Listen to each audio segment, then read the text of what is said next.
Jujika no Rokunin est un manga immonde.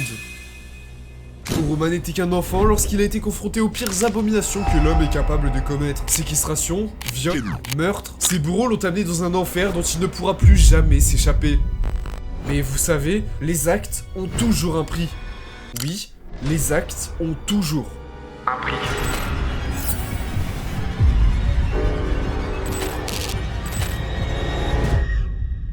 Mais Uruma, lui, à la base, c'est un protagoniste vraiment pas intéressant. À 12 ans, il va au collège, vit avec sa famille sans réel souci. Sauf que, à côté des cours, il se fait harceler par 5 enfants de son âge. Mais le plus marquant d'entre eux, c'est Kyo, le leader du groupe. Dès sa première apparition, on comprend que ça va être lui le véritable antagoniste de ce manga. Il est seulement enfant et a l'une des pires morales qu'un vilain puisse avoir. Il veut tuer et traumatiser simplement parce que c'est intéressant. Et le protagoniste tout faible et impuissant est un test parfait. À la base, c'est du harcèlement. Et ça s'empire tellement que Uruma décide de ne plus aller à l'école. Sa famille le comprend et décide de changer de lycée. Mais ça plaît pas du tout à Kyo, qui décide de passer une vitesse supérieure pour le traumatiser à vie. Tuer sa famille dans un accident de voiture. Il est réellement un méchant sans pitié. Dès le premier chapitre, on le voit blesser à mort un enfant à main nue. Alors quand Uruma apprend la nouvelle du décès de ses parents et du coma de son frère, pour lui c'est évident. Dans ce monde, il y a les gentils et les méchants. Les gentils doivent être vengés et les méchants doivent être tués. C'est le début de la quête d'Uruma. Le but de sa vie à partir d'aujourd'hui, c'est tuer ses 5 harceleurs. Mais évidemment, dans son état actuel, il ne peut rien faire du tout. C'est pourquoi, n'ayant plus rien à perdre, il décide de vivre chez son grand-père, un ex-militaire surentraîné qui va lui transmettre toutes ses connaissances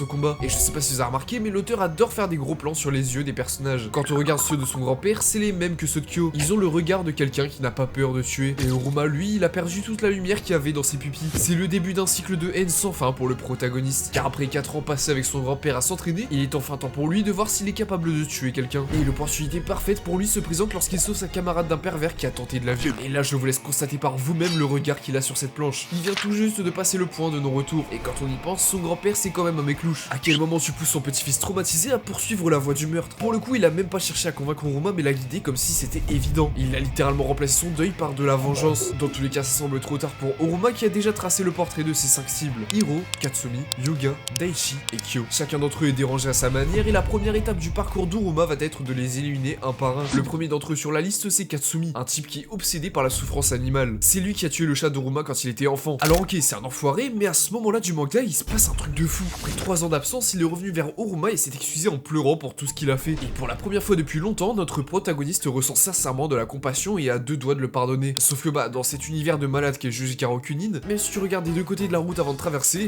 tu te fais écraser par un avion. En bref, il s'est fait manipuler et piéger. Après s'être fait assommer, il se réveille dans une pièce sombre, attaché sur une chaise comme sa camarade de classe Azuma à côté de lui. Katsumi devient euphorique à la vue de la fille terrorisée par sa folie et tire sur Uruma avec un pistolet à clous. Mais le garçon ne ressent aucune douleur, même pas un changement d'expression. Il révèle carrément qu'il a subi bien pire que ça. Et sans perdre de temps, il met KO Katsumi car il s'était déjà libéré de ses cordes. La situation s'est inversée car quand le garçon se réveille, il est déjà enchaîné et suspendu. C'est la toute première fois qu'Uruma va pouvoir se venger sur une cible. Et pour garder ma motivation, je vais pas vous décrire tout ce qui se passe à chaque scène de torture du manga, mais il a utilisé un éplucheur sur lui quoi. Après tout ce carnage, son grand-père se charge du nettoyage et emmène Uruma sur son lit. Dans son développement, le premier harceleur éliminé est très important car il a détruit absolument tous les espoirs d'Uruma de se dire que ces gens-là avaient peut-être changé. Et dans les chapitres suivants, Yuga, le prochain sur la liste, le confirme bien. 4 ans plus tard, il est devenu gérant d'un réseau de prostitution mineure et n'a pas changé d'un poil. C'est un obsédé sexuel qui séquestre chez lui une fille et il est tellement parti loin dans la luxure qu'il ne voit les femmes que comme des objets pour assouvir ses pulsions. Et Uruma se souvient bien de lui car malheureusement, à cause de ses pulsions de harceleur, je pense pas que j'ai besoin de vous dire ce qu'il lui a fait à l'âge de 12 ans. Et le point malsain du manga, c'est que l'auteur nous montre tellement qu'Uruma a été déshumanisé que plus on avance dans la lecture, plus on prend du plaisir à le voir se venger. Parlant de vengeance, c'est l'heure de sa 2e exécution. Et franchement, encore une fois, je vais devoir tout vous censurer parce que c'est juste atroce ce qu'il lui fait. Il a utilisé une poire d'angoisse, un outil qui une fois inséré dans un orifice peut s'étendre et...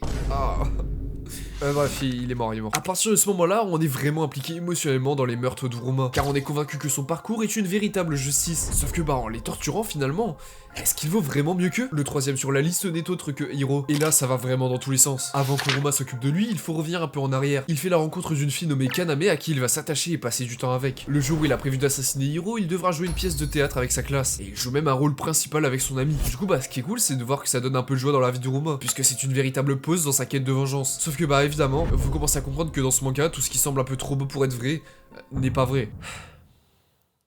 Hiro la viole. Voilà. toute façon j'ai pas de bonne manière de vous introduire l'info, donc bon. L'auteur est horriblement cruel. Dès qu'Uruma, et par intermédiaire nous le lecteur, commençons un peu trop à nous détacher du contexte morbide de l'œuvre, bah il nous gifle avec son rappel atroce à la réalité. Et nous voilà une nouvelle fois désensibilisés à la violence du manga. Pour Uruma, c'est juste une raison de perdre son humanité un peu plus puisqu'il accumule de la haine envers ses harceleurs. Et quand vient l'heure de l'exécution d'Hiro, il se retrouve attaché point et pied à une sorte de machine qui étire le corps. Et ouais, vous avez compris la suite. Après son décès, il va devoir s'occuper de l'avant-dernière cible. Kuga, un champion de judo depuis qu'il est enfant, et comme les autres, il a une obsession maladive pour Kyo. Uruma, pour l'assassiner, décide de l'affronter dans un duel d'art martial à la loyale pour écraser son ego. Sauf que quand bien même il est entraîné durement, c'est compliqué de le battre. Kuga reste une bruce immense, c'est un sac à muscles. Mais finalement, il parvient à le mettre KO et la torture commence. Il se retrouve enfermé dans un baril rempli de crevettes qui cherchent à rentrer dans sa peau. Ouais, c'est dégueulasse, mais pour la première fois, un des harceleurs se fait sauver juste avant une mort atroce. Une fille nommée Anna depuis longtemps essaye de remettre Kuga sur le droit chemin, conscient qu'il martyrise ses camarades judoka et qu'il vit les filles du club. Ouais bon, au point où on en est, j'en ai même plus choqué. Bref, elle l'a sauvé et il a rien trouvé d'autre en remerciement que de la tuer après l'avoir...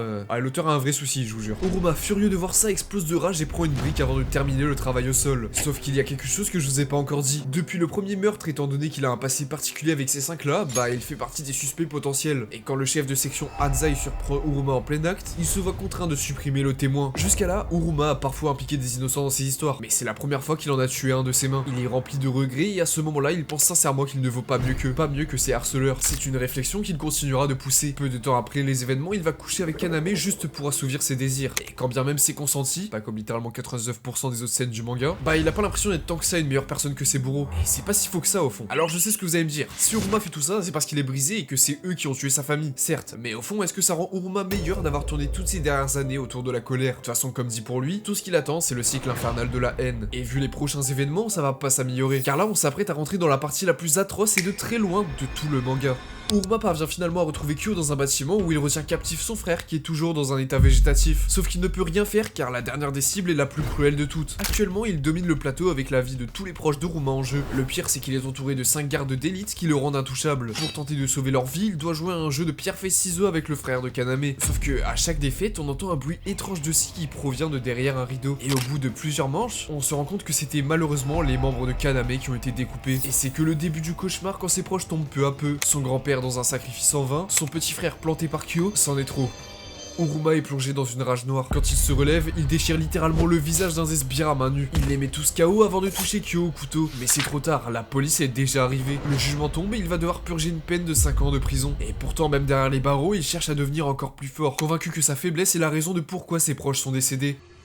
Le manga avance de 5 ans dans le temps et on reprend l'histoire du point de vue de Azuma. La jeune fille depuis tous les événements a continué sa scolarité jusqu'à la fac et s'est même trouvé un travail à côté des cours. Tout se passe bien jusqu'à ce qu'elle discute avec son ami qui lui apprend que le patron ici est une vraie ordure. Il n'hésite pas à utiliser les nouvelles employées pour se soulager. Et apparemment tout va bien se passer pour elle à partir de maintenant puisqu'elle va faire appel au Jujika. De ce qu'on sait, c'est le nom d'une organisation secrète qui s'occupe de tuer les criminels. Azuma essaye d'oublier toute cette conversation assez chelou en rentrant chez elle le soir, mais elle tombe nez à nez avec son patron. Et il ne perd pas de temps avant de passer à l'acte sur elle. Sauf qu'au même moment, un inconnu capture l'homme et le ramène dans un camion. Pour Azuma qui vient juste d'être sauvé à temps, c'est certain, l'homme capuché qui vient de neutraliser son patron, c'est Uruma. Suite à ça, accompagné d'un associé, il le ramène dans une sorte de clinique pour l'exécuter. On apprend qu'il a en fait perdu la mémoire et qu'il n'a désormais plus d'identité. D'ailleurs, par là, l'auteur nous montre quelque chose de très important. La quête de vengeance n'est pas juste un trait de personnalité. Genre ok, partons du principe qu'il se venge. Qu'est-ce qu'il lui reste? Il suffit simplement de le voir dans son état actuel sorti de prison. Rien du tout. Il n'a fait nulle part où aller, alors il rejoint l'organisation Jujika par défaut. Et au bout de plusieurs exécutions, l'un des criminels révèle qu'il faisait partie du club de la Révolution. Juste avant de mourir, il demande à son leader Kyo de le sauver. La simple mention de son nom éveille des souvenirs en Uruma. Il ne sait pas pourquoi, mais il est énervé. Peu de temps après, il reprend le contact de Azuma pour lui demander quel genre de personne il était avant tout ça. Quand il retrouve la mémoire, il retrouve aussi sa soif de vengeance et décide de poursuivre son objectif. À ce point-là dans l'œuvre, on retrouve donc un Uruma assoiffé de sang et qui doit désormais affronter une multitude d'adversaires pour retrouver son ennemi de toujours. Et après tous les obstacles sur son chemin, il arrive finalement au boss final de sa vengeance. Shigoku Kyo, le créateur du club sectaire de la Révolution, le bourreau de son enfance, et l'antagoniste ultime de la série. La différence de niveau entre les deux est éclatante. Kyo se fait tellement malaxer qu'il est obligé d'utiliser une arme pour tenir Uruma. Mais c'est là le point fort de sa haine. Il est devenu plus fort que jamais et dans tout l'univers du manga, c'est évidemment lui le plus puissant. Ou alors, c'était au pire moment possible, Uruma baisse sa garde, se faisant empoisonner par l'une des gardes de Kyo. C'est officiel, il ne lui reste plus longtemps à vivre. Alors dans une dernière volonté, il fera tout son possible pour lui faire ressentir un maximum de douleur. Pour la première fois de sa vie, un être aussi cruel que Kyo finit par se tordre de douleur et sombre totalement littéralement dans le désespoir. Mais ce n'est pas suffisant pour Uruma qui décide de l'exécuter par les flammes. C'est fini,